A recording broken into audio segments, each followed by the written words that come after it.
हम विष्णु जी को पूछते हैं, लक्ष्मी जी को पूछते हैं, सबको पूछते हैं और हनुमान जी को पूछते हैं जाकर के, सबसे हम मांगते ही हैं।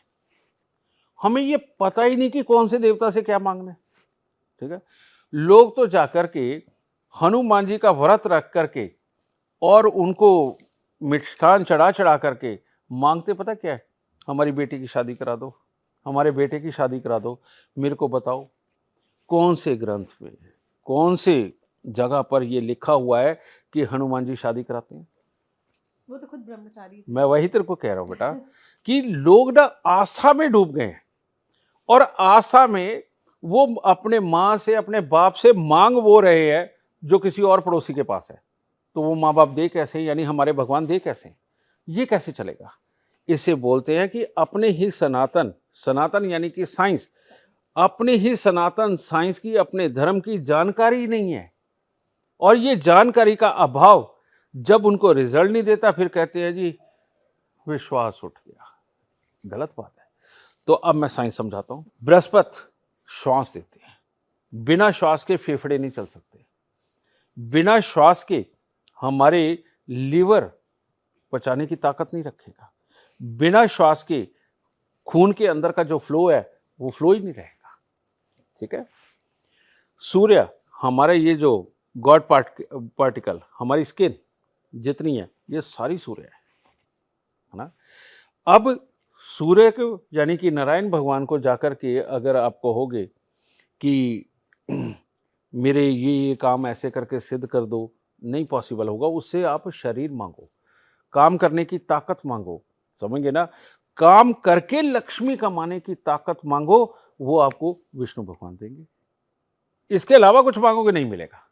आप उनसे घर मांगोगे, बिल्डिंग मांगोगे, नहीं देंगे, ठीक है। उसके बाद आ जाओ मंगल पे, हनुमान जी, आप उनसे बल मांगो, विद्या मांगो, बुद्धि मांगो, वफादारी मांगो। लेकिन अगर हनुमान जी को ये कहा कि मेरा पड़ोसी मेरे को तंग करता है, प्रभु उसका सत्यानाश कर दो, क्या हनुमान जी करेंगे? नहीं करेंगे, क्योंकि वो सच के ऊपर चलने वाले हैं। अगर वो कहे हनुमान जी को, प्रभु मुझे चालाकी दे दो, तो हनुमान जी तो खुद चालाक नहीं थे, उसे चालाकी कहां से दे दे? वो बुद्धिमान थे, वो विद्या वाले थे, पर वो चालाक नहीं थे, ठीक है। तो वो नहीं देंगे उन्हें, ठीक है। इसी प्रकार से बल उनसे मांगो, विद्या मांगो और धैर्य से काम करना और जिंदगी के अंदर अच्छे बन के चलना, ये हनुमान जी बड़े आराम से दे देंगे, ठीक है। फिर इसके बाद आप बृहस्पति पे भी हो गए, ये चंद्रमा भोलेनाथ, आप भोलेनाथ को कहोगे कि भोलेनाथ मेरी शादी करा दो, वो करा देंगे। इसीलिए सोमवार का व्रत रखा जाता है। लड़कियां 16 सोमवार का व्रत करती हैं। और अगर आप उन्हें कहोगे कि धन दे दो, वो कहेंगे कौन सा धन? अब धन भी कई प्रकार के, चालाकी से कमाने वाला या ईमानदारी से कमाने वाला। तो भोलेनाथ धन कौन सा देते हैं? शोरूम खोल लो, दुकानदारी खोल लो, कुछ भी छोटा मोटा व्यापार कर लो, ये धन तो भोलेनाथ दे देंगे। स्मगलिंग का धन कहां से देंगे? लोगों को लूट के कमाने वाला धन कहां से देंगे? रिश्वत वाला धन कहां से देंगे? वो नहीं देंगे, समझ गए। तो सही मायने में ये जितने देवता हैं, ये आपको धन नहीं दे सकते। धन कौन देगा? धन देगी मां लक्ष्मी यानी कि शुक्र। धन देंगे शनिदेव, वो बिल्डिंगें बनाते हैं, वो मशीनें खड़ी करते हैं, और रात को जितने भी सुख भोगे जाते हैं आदमी औरत का, पति पत्नी के अलावा आदमी औरत के जितने सुख दिए जाते हैं शनिदेव करवाते हैं। और ये सोच कौन देता है?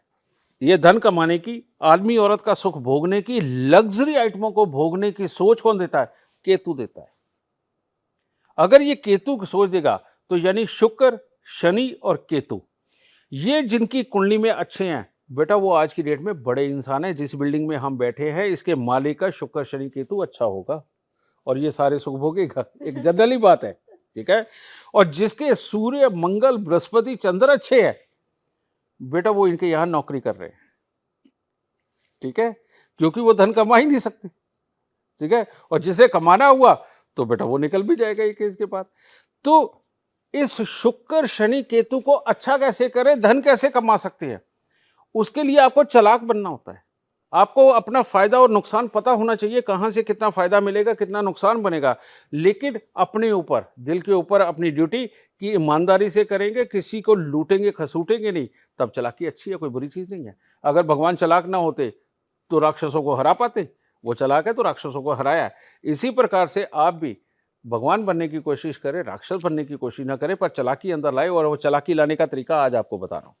और वो क्या है, घर की सबसे पहली रोटी जो बनती है वो उतार के रख लो, और उसके बाद जब आप सारे मेंबरों को वो रोटी बांट देते हो, खा लेते हैं सब, उसके बाद वो रोटी उठाओ, उसका आधा हिस्सा करके जाके गाय को दो, आधे से आधा कुत्ते को दो, आधे से आधा कौवा को दो।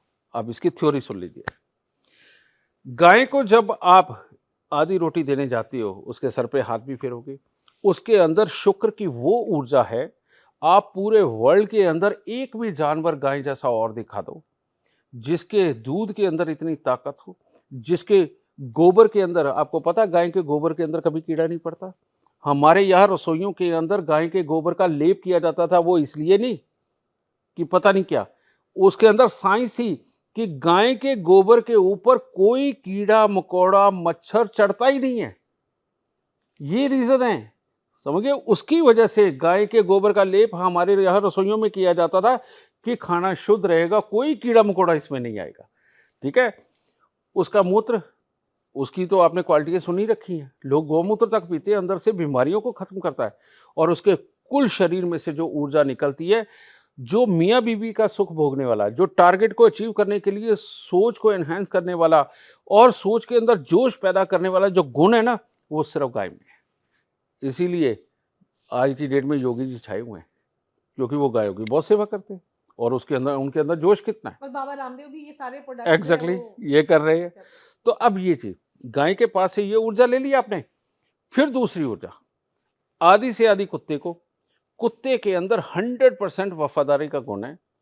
कुत्ता इमीडिएटली पहचानता है कि कौन बदनीति का है, कौन अच्छी नीयत का है, कुत्ता सूंघ के ही कर देता है। और जो सबसे बड़ी बात, वो यम की आहट को भी पहचान लेता है, ये कुत्ते के अंदर गुण होता है। तो ये वाली ऊर्जा की क्या आपको जरूरत नहीं है कि आप दुश्मन को पहचान सको और सामने वाले के भाव को पढ़ने की कला आपके अंदर आ जाए। ये भाव को पढ़ने वाली जो कला है, ये कुत्ते की शरीर में से निकलने वाली ऊर्जा जब आप सूंघते हो तब आप में पैदा होती है। इसीलिए अमीरों के घरों में जाके देखो कितने कितने कुत्ते हैं, और कुत्तों को बच्चे से ज्यादा अच्छी तरह रखते हैं, कोई कमी नहीं करते, इसलिए वो अमीर हो गए। तीसरा कौवा, धरती के ऊपर कौवे से चालाक जानवर कोई नहीं है, लोमड़ी भी नहीं है। लोमड़ी तो चालाक बनी गई ना, लोमड़ी उससे 10% में नहीं कौवे से, कौवा इतना। और ऊपर से कौवे की जो सबसे बड़ी खासियत, कभी तुमने अपने जीवन काल में, तेरे मम्मी ने, तेरे पापा ने, तेरे दादा दादी ने बेटा कभी कौवा मरा हुआ देखा है? कभी नहीं देखा होगा। साइंटिस्ट कहते हैं कि कोई कहता 12 साल की उम्र है, कोई कहता 35 साल की उम्र है। नहीं बेटा, कौवे की उम्र सैकड़ों सैकड़ों साल होती है, मरता नहीं है। और इसमें परमात्मा ने उनको गुण ऐसा दिया है कि चालाकी और फुर्ती उनकी रग रग में है, गुस्सा रग रग में है, अपनी चीज को हक से हासिल करना, और जो उनके खिलाफ गया उसको सजा देने का उनमें इतना जबरदस्त गुण है। आप एक बार कौवे को मार के देख लो, आपके घर का पीछा नहीं छोड़ेंगे कौवे, और सारे कौवे मंडरा के वहां इकट्ठे हो जाएंगे। ये वाले उनके अंदर गुण है। ये जो विल पावर, इकट्ठे होकर के रहना, अपने अंदर चालाकी भी पैदा करके रहना, किसी के आगे हार ना मानने का गुण, आप कौवों को रोज कुछ खिलाओगे तो तभी ये गुण आपके अंदर आएंगे। तो वफादारी भी, जोश भी, ताकत भी, चालाकी भी, ये सारे गुण शुक्र, शनि और केतु देता है। और इनको ये एक रोटी देने से, घर की अगर गृहिणी ये डालने गई, वो ये इनकी ऊर्जा लेके आएगी, ये वो ऊर्जा लेकर के आएगी अपने घर के अंदर, जो मेंबर रह रहे हैं उनके अंदर वो एक एक टुकड़ी अपने आप बढ़ जाएगी उनके ऑरा मंडल में, और सबको उसका फल मिलने लगेगा। तो क्या इस उपाय को हर दिन करना है, मतलब हर रोज करना है इसे।